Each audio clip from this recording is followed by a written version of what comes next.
کیا یزید کو حضرت امیر المؤمنین یزید رحمۃ اللہ علیہ کہنا جائز ہے؟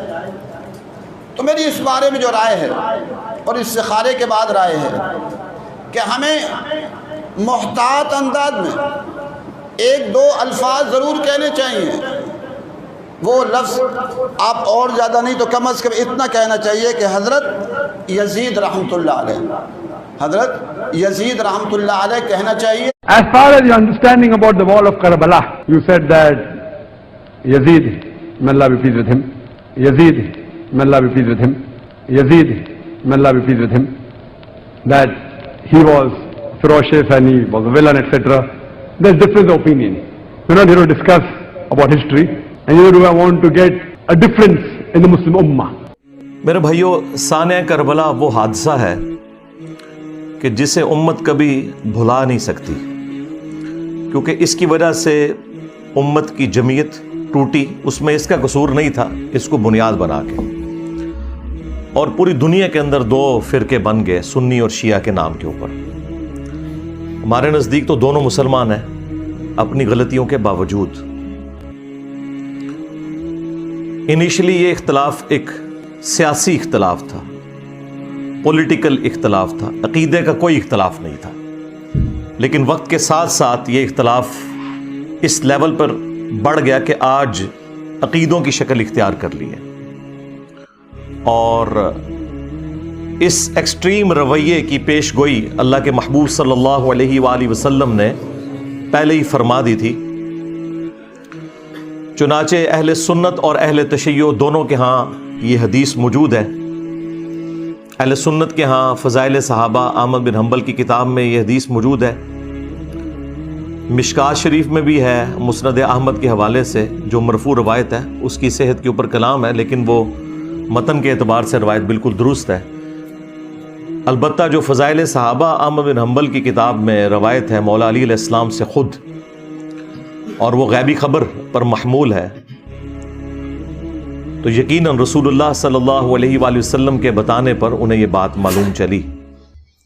اور سیم روایت نہج البلاغہ اہل تشیع کے ہاں جو مولا علی علیہ السلام کے خطبات ہیں ان میں بھی موجود ہے کہ سیدنا علی نے کہا کہ میری وجہ سے، یعنی مجھے بنیاد بنا کر، دو فرقے گمراہ ہو جائیں گے اور دو جہنم میں چلے جائیں گے.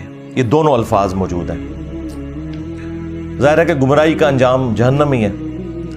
ایک میری محبت میں غلو کر کے اور ایک میری دشمنی میں غلو کر کے. محبت میں غلو کرنے والوں کے لیے جو ٹرم یوز کی جاتی ہے وہ رافضی کی ٹرم، اردو میں ہم رافضی کہتے ہیں. اور جو دشمنی میں بغض میں بڑھنے والے لوگ ہیں ان کے لیے ناصبی کا ورڈ استعمال کیا جاتا ہے. تو یہ رافضی اور ناصبی، ظاہر ہے کہ رافضی اکثریت میں اہل تشیع کے ہاں پائے جاتے ہیں اور ناصبی جو ہیں وہ اہل سنت کے ہاں پائے جاتے ہیں.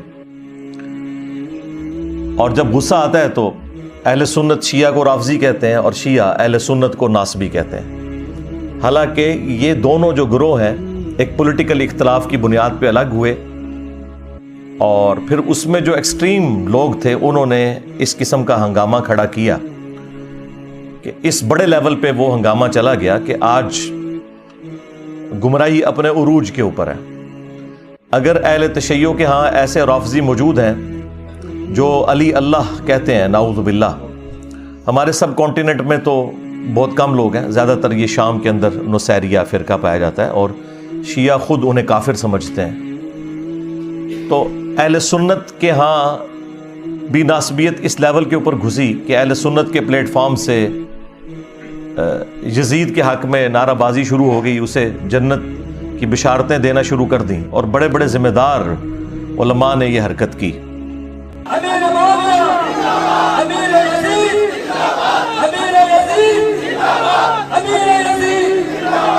یزید کو حضرت امیر المؤمنین یزید رحمۃ اللہ علیہ کہنا جائز ہے؟ تو میری اس بارے میں جو رائے ہے اور استخارے کے بعد رائے ہے کہ ہمیں محتاط انداز میں ایک دو الفاظ ضرور کہنے چاہیے. وہ لفظ آپ اور زیادہ نہیں تو کم از کم اتنا کہنا چاہیے کہ حضرت یزید رحمۃ اللہ علیہ، حضرت یزید رحمۃ اللہ علیہ کہنے، بجائے یہ کہ اس پر اکتفا کیا جاتا کہ ان کی غلطیوں کو صحابی ہونے کی وجہ سے ہم صرف ڈسکس کر کے چھوڑ دیتے، لان تان سے پرہیز کرتے، باقی ان کا معاملہ اللہ کے سپرد، وہ تو قیامت والے دن اللہ جانے اور اس کے بندے جانے.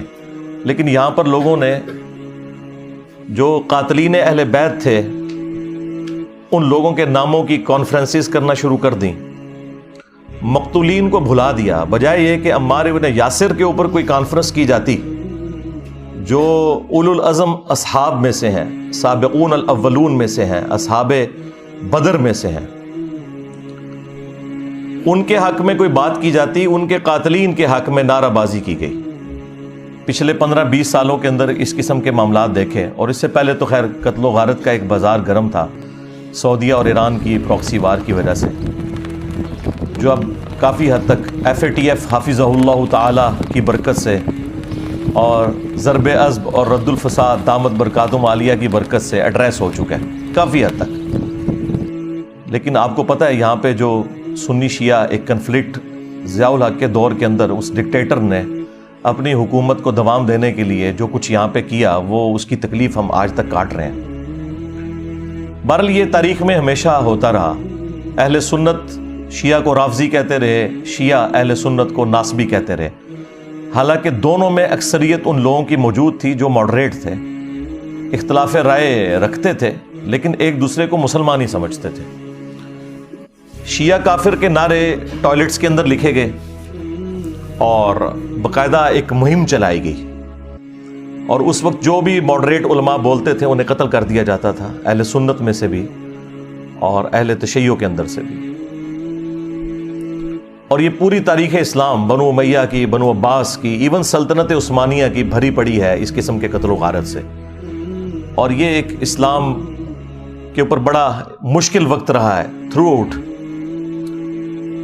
یہ تو اب میڈیا کی برکت سے حقائق لوگوں کے سامنے آنا شروع ہوئے اور ٹالرنس آئی، اور اللہ کے فضل سے ہمارے اس پلیٹ فارم کی برکت سے آج دنیا کے اندر ٹالرنس آ چکی ہے اہل سنت اور اہل تشیع کے ہاں کہ ہم نے کو ایگزسٹ کرنا ہے اپنے اختلاف رائے کو اپنی جگہ رکھتے ہوئے، لیکن ایک ریڈ لائن کو کراس نہیں کرنا.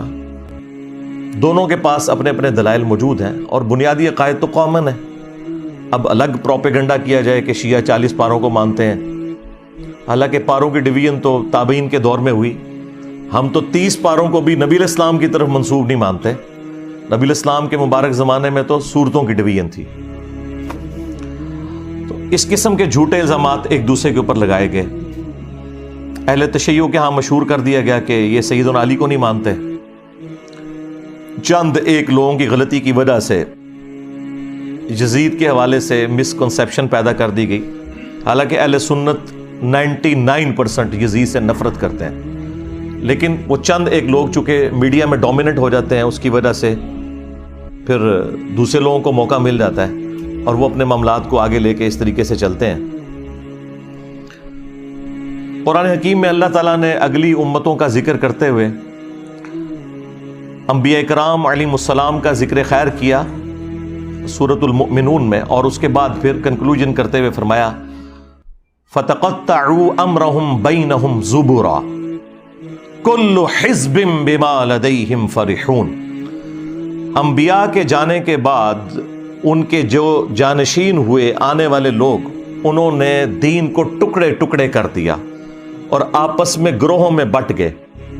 كُلُّ حِزْبٍ بِمَا لَدَيْهِمْ فَرِحُونَ. ہر گروہ اس کے اوپر خوش ہے جو اس کے پاس ہے. یہ سمجھ لیں بالکل ڈیٹو کاپی یہاں پہ ہوئی ہے کہ یہاں پر بھی ہر فرقہ خوش ہے جو اس کے پاس ہے. یعنی اہل سنت میں 3 بڑے بڑے فرقے ہیں، بریلوی، دیوبندی، اہل حدیث. باقی جو فقہی بنیاد پہ حنفی، شافعی، مالکی، حنبلی وہ تو ہیں، لیکن بہرحال